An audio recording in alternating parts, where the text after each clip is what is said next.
नमस्कार दोस्तों, स्वागत है आपका अपने YouTube चैनल मैसिविक्टी पे। आज हम करने वाले हैं फिजिक्स का यूनिट नंबर 3, जो कि बहुत बेहतरीन तरीके से हम आगे को बढ़ रहे हैं। बहुत सारे बच्चों का SMS आ रहा था कि सर यूनिट कब स्टार्ट करोगे। मैंने आपसे बोला है कि 20 तारीख से 25 तारीख के बीच में मैं आपको सारे सब्जेक्ट करा के दे दूंगा, चाहे मुझे 1 घंटे की क्लास लानी पड़ी, चाहे मुझे 2 घंटे की क्लास लाने पड़ेंगे। आप उसकी टेंशन मत लो, आप रेगुलर तरीके से प्रैक्टिस जारी करना। प्रैक्टिस बैच आपको पता है 1600 क्वेश्चनों का लॉन्च हो चुका है। उस बैच पे बहुत सारे बच्चे जुड़े हुए हैं और बच्चे उस क्लास को पढ़ के बहुत ज्यादा उत्साहित हैं और एकदम जैसे same to same question exam आने वाले हैं, ऐसे क्वेश्चन डाले जा रहे हैं। अगर आपने वो बैच ज्वाइन नहीं किया है तो आप कर लीजिए। 119 रुपए का मात्र बैच है, जिसमें 1600 क्वेश्चन आपको कराए जा रहे हैं। आज का जो टॉपिक रहेगा ध्वनि की प्रगति। आखिर ध्वनि है क्या, है ना। मैं अभी बोल रहा हूं ये ध्वनि है, ये ध्वनि है क्या, इसी के बारे में हम चर्चा करने वाले हैं। विभिन्न माध्यमों में इसका संचार और अलग अलग माध्यमों में जो ध्वनि का संचार है वो कैसे होता है। आसपास की चीजें, ध्वनि आपने पढ़ा है, सुन रखी ना ध्वनि, मैं बोल रहा हूं आप सुन रहे हो, यही तो ध्वनि है। लेकिन ये ध्वनि है क्या, इसके बारे में हम जानकारी लेने वाले हैं। ठीक है, ध्वनि की परिभाषा, डेफिनेशन ऑफ साउंड। ध्वनि एक यांत्रिक तरंग, एक मैकेनिकल वेव है जो किसी माध्यम, जो किसी मीडियम के कणों के कंपन के कारण उत्पन्न होती है और तरंग के रूप में फैलती है। अब मैं आपको एक बहुत बेहतरीन परिभाषा में इसे समझाता हूं। मैंने कहा यहां पर एक तालाब है, यहां पर क्या है, एक तालाब है और यहां पर चिंटू बैठा है, चिंटू बैठा है और चिंटू का दिल बहुत उदास है। चिंटू का दिल क्या है, बहुत उदास है। इस चिंटू के आसपास छोटे छोटे कंकड़ है ना, कंकड़ हैं और चिंटू ने एक कंकड़ उठाया। यहां पर जो पानी है ना ये शांत है। इस पानी के अंदर इस चिंटू ने एक पत्थर उठा के फेंका और पानी जैसे ही यहां पर चिंटू का ये पत्थर क्या हुआ, यहां पर जैसे ही पानी में लगा तो बाहर की ओर तरंगे फैलने लगी। बाहर की ओर क्या फैलने लगी, ये तरंगे फैलने लगी। यही तो तरंग है। और हम कौन सी तरंगों के बारे में बात करने वाले हैं, ध्वनि तरंगों के बारे में बात करने वाले हैं। तो इसे ही हम तरंगे कहते हैं। आगे जाके देखेंगे कि तरंगे हैं, अभी ध्वनि की तरंगे हैं। हम जो तरंगे पढ़ेंगे वो ध्वनि में पढ़ेंगे, आगे जाके वैसे तरंगे भी पढ़ेंगे। मेन चीज यही क्या है, हमारी तरंगे हैं। और ध्वनि की तरंगे क्या होती हैं, जो इस हवा में आगे को बढ़ रही हैं, उन्हें ध्वनि तरंगे कहते हैं। आगे को देखते हैं क्या क्या लिखा गया है। ध्वनि तरंगों के प्रकार, टाइप ऑफ साउंड वेव। जो ध्वनि की प्रकार क्या क्या है, ठीक है। ध्वनि 2 प्रकार की होती है। नंबर 1, अनुदैर्ध्य तरंगें। जो ध्वनि तरंगें हैं 2 प्रकार की होती हैं। अनुदैर्ध्य तरंगें जिसे बोलते हैं लॉन्गिट्यूडनल वेव्स। इन तरंगों में कणों का दोलन तरंग के संचरण की दिशा में होता है। अब एग्जांपल समझिए। यहां पर मैंने आपसे कहा आप एक स्प्रिंग लीजिए। क्या लीजिए, आप एक स्प्रिंग लीजिए। ठीक है, आपने स्प्रिंग बांधी, यहां पर आपने एक स्प्रिंग बांध दी, ये स्प्रिंग बांध दी है। आपने क्या बांधी है, स्प्रिंग को बांध दिया है। ठीक है, और यहां से तुम लोगों ने खींचा, इस स्प्रिंग को आपने यूं ऐसे खींचा और फिर इसे छोड़ दिया। तो स्प्रिंग क्या करेगी, आगे पीछे आगे पीछे आगे पीछे जाएगी। जाएगी कि नहीं जाएगी, फील करना चीजों को। फिजिक्स फील करने का सब्जेक्ट है। मैं फिर बोल रहा हूं, आपने स्प्रिंग को खींचा, आपने स्प्रिंग खींच दिया, माइंड में खींच दिया ना, और इसे छोड़ दो। अब ये क्या करने लगी है, आगे पीछे दोलन करने लगी है और इसी दोलन को बोलते हैं अनुदैर्ध्य तरंगें, लॉन्गिट्यूडनल वेव्स। अब पढ़ो इस परिभाषा को, क्या लिखा है। इन तरंगों में कणों का दोलन तरंग के संचरण की दिशा में होता है। ये तरंग का संचरण कैसे हो रहा है, ऐसे ऐसे हो रहा है ना, जहां की ओर तरंग जा रही है वहीं की ओर इसका संचरण भी हो रहा है। In this way the particles oscillated parallel to the direction of wave propagation. Important है पैरेलल। ठीक है, क्वेश्चन पूछ देगा अनुदैर्ध्य तरंगे क्या हैं, जो कि तरंग संचरण के समांतर चलती हैं, उसे ही अनुदैर्ध्य तरंगें कहा जाता है। समझ में आ गई होंगी ये बातें आपको। आगे की ओर चलते हैं। ठीक है, ये रहा अनुप्रस्थ तरंगे। अब अनुप्रस्थ तरंगे क्या होती हैं, अनुप्रस्थ ट्रांसवर्सल वेव। इन तरंगों में कणों का दोलन तरंग की दिशा के लंबवत होता है। अब आप कहोगे इसका एक एग्जांपल बता दो। मैंने कहा पहले तो तुमने स्प्रिंग बांधी थी, अब तुम एक रस्सी को बांध दो। अब तुम क्या करो, एक रस्सी को बांध दो। भैया रस्सी बांधोगे और रस्सी को ऐसे हिलाओगे तो ऐसे ऐसे ऐसे क्या बनेगा, रस्सी पकड़ी आपने, मान लेते हैं रस्सी पकड़ी और रस्सी को यूं झटका मारा। जैसे आप झटका मारोगे तो रस्सी ऐसे लहरते लहरते आगे को जाएगी। ठीक है, रस्सी पकड़ी, उसको यूं झटका मारा, रस्सी कैसे जाएगी, ऐसे लहरते लहरते आगे की ओर जाएगी। तो वही जो तरंगें उत्पन्न हो रही है ना, उसे ही हम क्या बोलते हैं, अनुप्रस्थ तरंगे बोलते हैं, ट्रांसवर्स वेव्स बोलते हैं। ठीक हो गया। अब यहां पर कुछ इंपॉर्टेंट पॉइंट हैं, आप लोग एकदम नोट करिएगा, ये एग्जामिनर बहुत पूछता है। सबसे पहले जो ऊपर की ओर आ रहा ना मैक्सिमम मैक्सिमम ये ऊपर की ओर आ रहा है, इसे बोलते हैं सुरंग। क्या बोलते हैं इसे बोलते हैं सुरंग। जो नीचे की ओर जाता है इसे बोलते हैं गर्त। इसे क्या बोलते हैं? गर्त।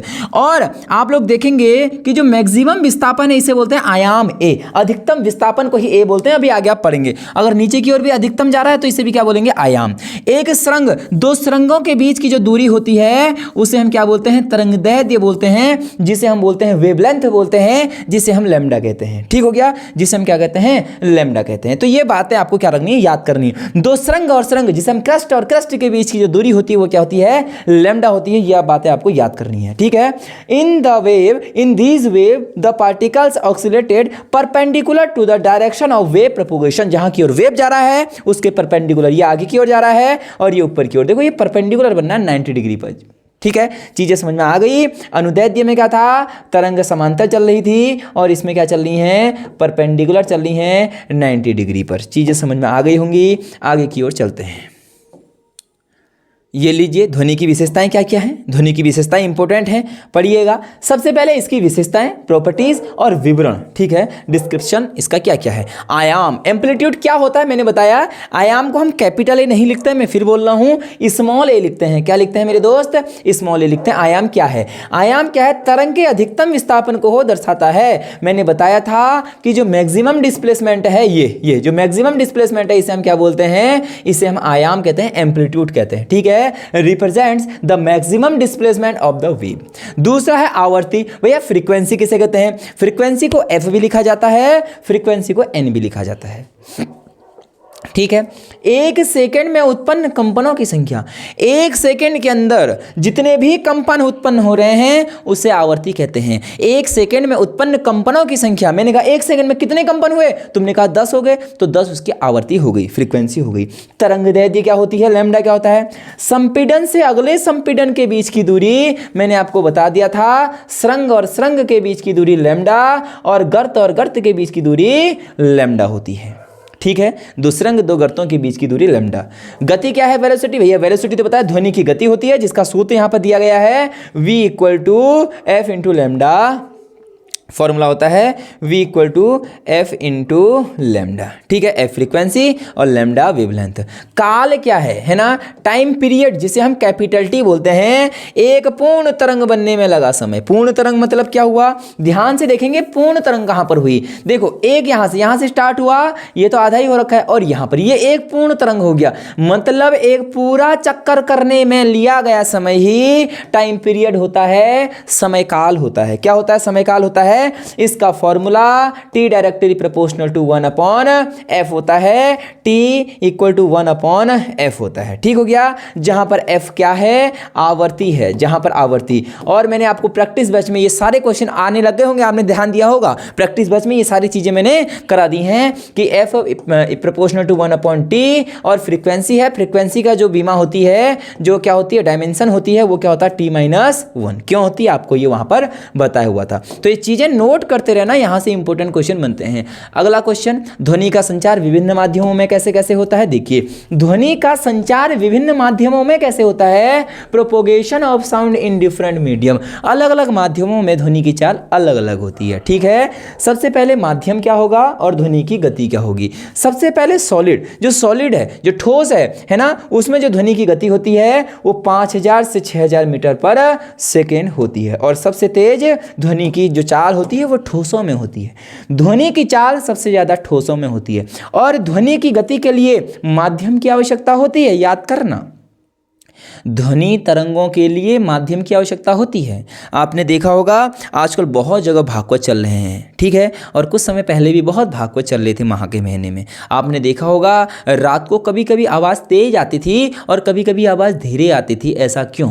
जब आवाज़ तेज आती थी, मान लो हवा चल रही थी, उस समय आवाज़ तेज आएगी। क्यों आएगी? हवा जो ध्वनि है ना, वो हवा के साथ उड़ के आती थी। इसके लिए इस तो हमें पता चला कि ध्वनि के लिए माध्यम की एक माध्यम होना चाहिए। हम कहते हैं ना, हम अपने घर से स्कूल गए, किस माध्यम से गए भाई? बाइक से गए, कार से गए, पैदल गए। माध्यम क्या था तुम्हारा? तो वही माध्यम। इस समय हमारा माध्यम क्या है? जो ध्वनि पहुंचती है एक दूसरे तक कैसे पहुंचती है? हवा। हमारे बीच में क्या है? इस समय हवा है। मैं बोल रहा हूं तो आवाज आप तक पहुंच रही है। तो ये जो मेरी आवाज है ना, ये हवा के माध्यम से एक जगह से दूसरी जगह जाती है। लेकिन अभी तो ये क्या है, हमारे पास स्पीकर है, आपके पास फोन है, लाउड स्पीकर है, तो वहां से चीजें सुनने। लेकिन जब नॉर्मली हम देखते हैं तो वायु के द्वारा जो ध्वनि है एक जगह से दूसरी जगह जाती है। तो सॉलिड में जो इसकी क्या होती है, चाल होती है वो 5000 से 6000 मीटर पर सेकेंड। तरल लिक्विड में कितनी होती है, 1400 से 1600 मीटर पर सेकेंड। और गैस में जो इसकी चाल होती है 330 से 350 मीटर पर सेकेंड। निर्वात, वैक्यूम क्या है ये वैक्यूम?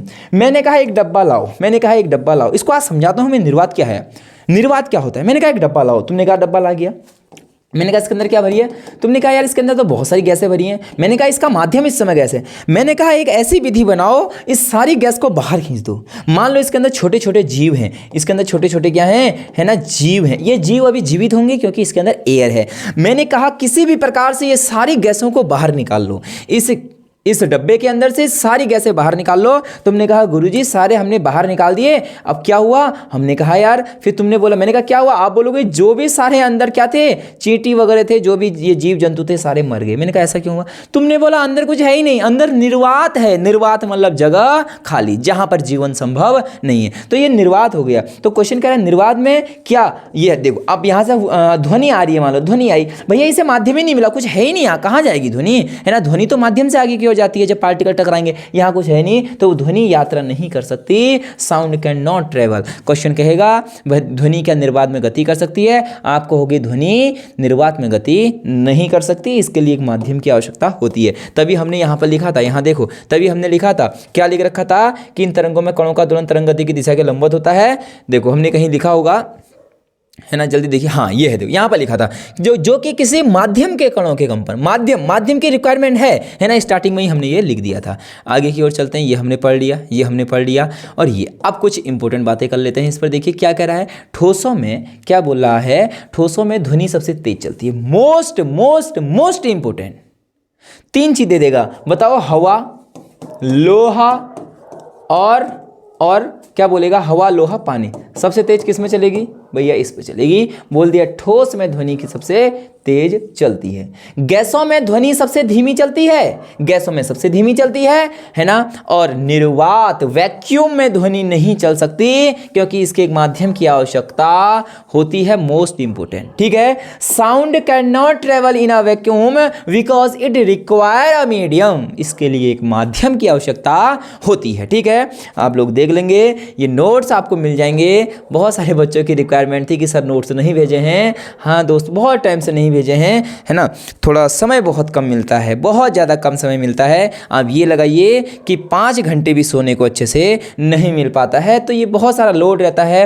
तो अब थोड़ा सा लोड हल्का हो रहा है तो आपको भेज दूंगा। ध्वनि की गति को प्रभावित करने वाले कारक क्या क्या हैं? क्या ध्वनि की गति किन्हीं कारणों से प्रभावित भी हो सकती है? क्या ऐसा लगता है आपको गर्मियों में ज़्यादा आवाज़ सुनाई देती है, जाड़ों में कम आवाज़ सुनाई देती है? आपको भी नहीं पता होगा। मैं एकदम आपको रियल लाइफ में चीज़ें बता रहा हूँ। अब आप जब ना कहीं भाग को चलेगा, आपको आवाज़ आएगी, कभी कभी आवाज़ नहीं आएगी, आप समझ जाओगे।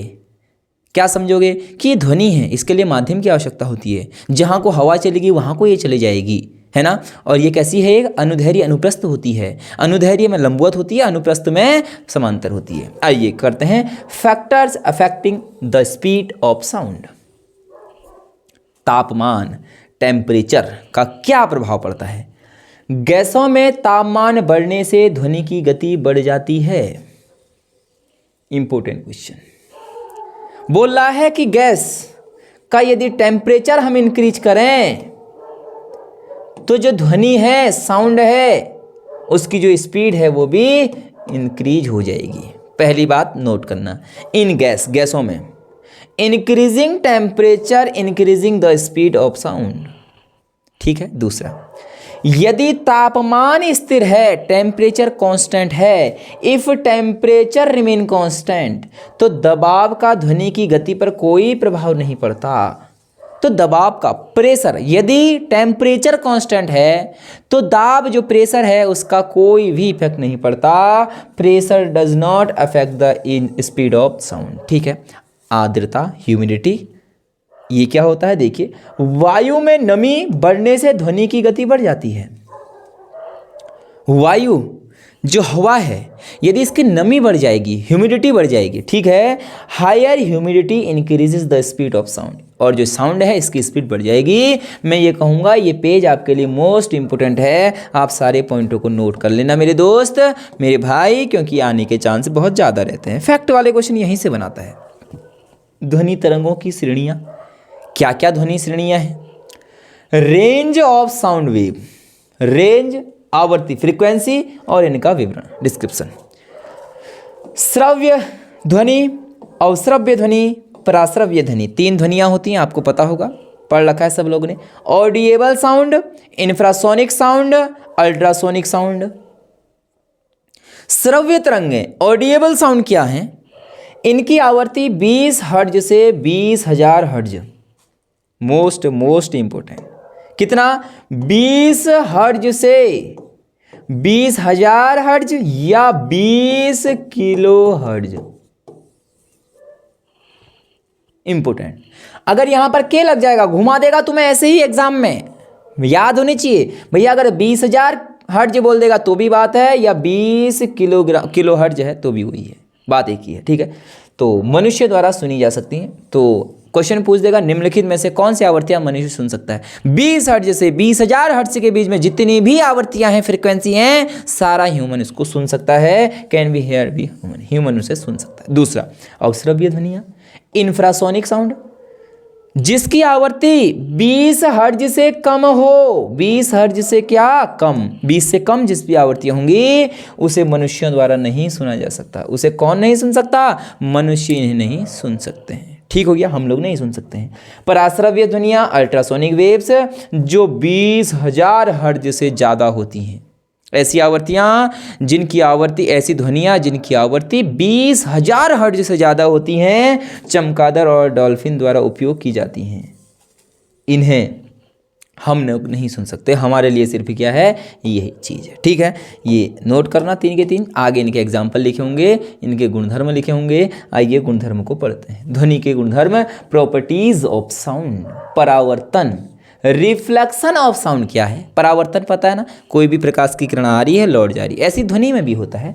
जब ध्वनि किसी सतह से टकराकर वापस आती है तो उसे ध्वनि का परावर्तन कहते हैं। भैया परावर्तन मतलब, रिफ्लेक्शन मतलब यही तो होता है कि प्रकाश, ध्वनि आ रही है, लौटने के बाद चले जा रही है। परावर्तन का नियम, लॉ ऑफ रिफ्लेक्शन हमने पढ़ रखा है। एंगल ऑफ इंसिडेंट, आपतन कोण और परावर्तन कोण बराबर होते हैं, कोई ज़्यादा याद करने की नहीं। प्रतिध्वनि, इको, प्रतिध्वनि क्या है? यदि ध्वनि किसी सतह से टकराकर 0.1 सेकेंड के भीतर वापस आती है तो इसे प्रतिध्वनि कहते हैं। 0.1 सेकेंड के अंदर साउंड आ रही है, किसी चीज से टकरा रही है, टकराने के बाद वापस लौट जा रही है, उस प्रक्रिया को प्रतिध्वनि कहते हैं, इको कहते हैं, ठीक है, पता होना चाहिए। अगला, अनुनाद, मोस्ट इंपोर्टेंट, रेजोनेंस, ठीक है। अनुनाद क्या है? रेजोनेंस क्या है? जब एक वस्तु की प्राकृतिक आवृत्ति किसी दूसरी वस्तु की आवृत्ति से मेल खाती है तो कंपन की तीव्रता बढ़ जाती है, इसे अनुनाद कहा जाता है। when the natural frequency of one object match the frequency of another, it increases vibration, this is called resonance। बोल रहा है कि जब एक वस्तु की प्राकृतिक जो आवृत्ति है वो किसी दूसरी वस्तु की आवृत्ति से मेल खाती है तो होता क्या है, उसकी ध्वनि की तीव्रता बढ़ जाती है, ठीक है। तो कंपन की तीव्रता बढ़ जाती है और जिसे अनुनाद कहा जाता है। क्या कहते हैं? अनुनाद, रेजोनेंस कहते हैं, ठीक है। ध्वनि का विवर्तन, डिफ्रैक्शन ऑफ साउंड, जब ध्वनि किसी अवरोध को पार करके मुड़ती है तो इसे ध्वनि का विवर्तन कहते हैं। जब ध्वनि किसी अवरोध को पार करके, आपने देखा होगा, एक चीज़ मुझे बताना कि आपके घर के पीछे शादी चल रही है, आप सोचो आपके घर के पीछे शादी चल रही है, आपने सारे दरवाजे बंद कर दिए हैं, सब कुछ सारे चारों तरफ से लॉक है, लेकिन फिर भी अंदर आवाज़ आ रही है, ऐसा क्यों? क्या कभी सोचा? एक सोचने का सब्जेक्ट है। फिजिक्स सब्जेक्ट नहीं, एक मज़ेदार सब्जेक्ट है जिसमें फुल फील है इसमें। देखो मैंने आपसे बोल दिया विवर्तन है क्या, मैं भी समझा रहा हूं आपको क्या होता है विवर्तन। बताइए, मैंने आपसे क्वेश्चन पूछा, आपके घर के बाहर डीजे चला हुआ है, आपने कमरे को चारों तरफ से लॉक किया हुआ है, लेकिन फिर भी अंदर आवाज आ रही है, ऐसा क्यों? इसका विवर्तन कारण है। क्या है? विवर्तन। ध्वनि किसी अवरोध, किसी बाधा कोई बाधा है, अवरोध मतलब कोई रुकावट है, वहाँ से भी अंदर को आ जा रही है मुड़ के। मान लेते हैं यहाँ पर अवरोध है, ध्वनि आई, इसको अवरोध दिखा, तो ये मुड़ के इसको कहीं ऐसे मुड़ के जगह मिली ना, यहाँ से आ जाएगी अंदर को, कहीं ना कहीं से इसको जगह जरूर मिलती है, चाहे दरवाजे के नीचे से, कहीं से भी हो सकता है वो चीज़ें। तो वही कह रहा है कि जब ध्वनि किसी अवरोध को पार करके मुड़ती है तो इस ध्वनि का विवर्तन कहा जाता है। ध्वनि के अनुप्रयोग, पराश्रव्य ध्वनियों का उपयोग, यूज ऑफ अल्ट्रासाउंड, पराश्रव्य, सोनोग्राफी, आंतरिक अंगों की जांच के लिए इसका यूज किया जाता है सोनोग्राफी में। किसका यूज किया जाता है? पराश्रव्य ध्वनियों का। किसका? पराश्रव्य, श्रव्य, पराश्रव्य, अपश्रव्य, मैंने आपको बताया था। ठीक है। समुद्र की गहराई मापने के लिए सोनार, देखें ना सोनार लगे होते हैं जहाजों के नीचे से, समुद्र की गहराई नापने के लिए इसका यूज किया जाता है। ठीक हो गया। धातुओं की दरारों की जांच करने के लिए इंजीनियरिंग और मेडिकल उपयोग में भी किसका यूज किया जाता है? पराश्रव्य ध्वनियाँ, अल्ट्रासाउंड का यूज किया जाता है। ठीक है। अगला क्या कहता है? तो अगला है संगीत वाद्य यंत्र। संगीत वाद्य यंत्र तो सुने होंगे, है ना, वो गाना तो सुना होगा, बजने लगा, क्या है वो, है ना, टन टन टन, हमने देखा होगा, गाना तो याद नहीं आ रहा है ना। तो गिटार में जो यूज होता है वो यही संगीत वाद्य यंत्र। ठीक है। ध्वनि का उपयोग संगीत वाद्य यंत्रों में किया जाता है। ठीक है। वो क्या करता है? बजाता है। तो वो कह रहा है जब हम उसको बजा रहे हैं ना, ऐसे यूं बजा रहे हैं, तो आपस में टकरा रहा है। अब आप सोचो जब हम उसको यूं मार रहे हैं उससे आवाज़ आ रही है, क्यों? उसके अंदर जो पार्टिकल है ना वाइब्रेट करने लगेंगे और आपस में टकराएंगे तो उससे आवाज़ आएगी। ठीक है। तो वही बोल रहा है कि संगीत वाद्य यंत्रों में इसका उपयोग किया जाता है। किसका? पराश्रव्य ध्वनियों का, अल्ट्रासाउंड का। अगला संचार प्रणाली। क्या है संचार प्रणाली? संचार प्रणाली रेडियो, टेलीविजन और मोबाइल नेटवर्क की ध्वनियों के लिए सिद्धांतों पर भी ये क्या है? आधारित है। कम्युनिकेशन सिस्टम में भी क्या होता है? रेडियो, आप बात करते हैं ना फ़ोन में, किससे? यही तो वो वेब से हैं जिससे आप बात कर पा रहे हो। टेलीविजन में और मोबाइलों के नेटवर्क में ध्वनि के सिद्धांतों पर ही आधारित है। निष्कर्ष क्या निकला? निष्कर्ष पढ़ लेते हैं। ध्वनि एक यांत्रिक तरंग है, एक मैकेनिकल वेव है। क्या है? एक बोल देगा ध्वनि क्या है? ध्वनि एक मैकेनिकल वेव है, यांत्रिक तरंग है, जो ठोस, द्रव और गैस में यात्रा कर सकती है लेकिन निर्वात में नहीं करती। ठोस, द्रव, गैस तीनों में कर सकती है। ठोस में सबसे ज़्यादा, उसके बाद तरल में और गैस में सबसे कम, लेकिन निर्वात में ये गति नहीं कर सकती। ध्वनि की गति माध्यम के घनत्व, तापमान और आर्द्रता पर निर्भर करती है, ये मैंने आपको बता दिया था। ध्वनि का विज्ञान विभिन्न तकनीकी अनुप्रयोगों में महत्वपूर्ण भूमिका निभाता है। यहाँ पर ये लास्ट ने बोल दिया कि जो भैया ये ध्वनि का विज्ञान है, ठीक है, जो द साइंस ऑफ साउंड है, वो बहुत इंपॉर्टेंट रोल निभा रहा है। किसमें? कोई भी चीज़ों के अनुप्रयोग यदि हमें करने हो। ठीक है। वेरियस टेक्नोलॉजिकल, है ना, एप्लीकेशन में ये हमको बहुत ज़्यादा यूज़ दे रहा है, यूज़ कर रहा है। ठीक है। ये था ध्वनि। समझ में आया ध्वनि क्या है? तो मेन चीज़ ध्वनि से क्वेश्चन पूछता है। अभी तो इसमें आगे को और बेहतरीन चीज़ें मैं लेके आऊँगा।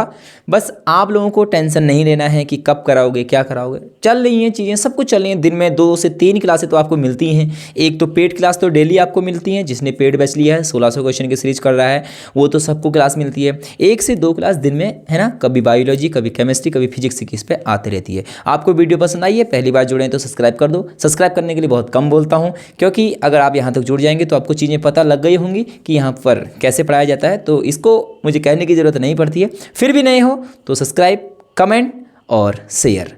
मिलूंगा अगली वीडियो में, तब तक के लिए जय हिंद, जय भारत, जय उत्तराखंड।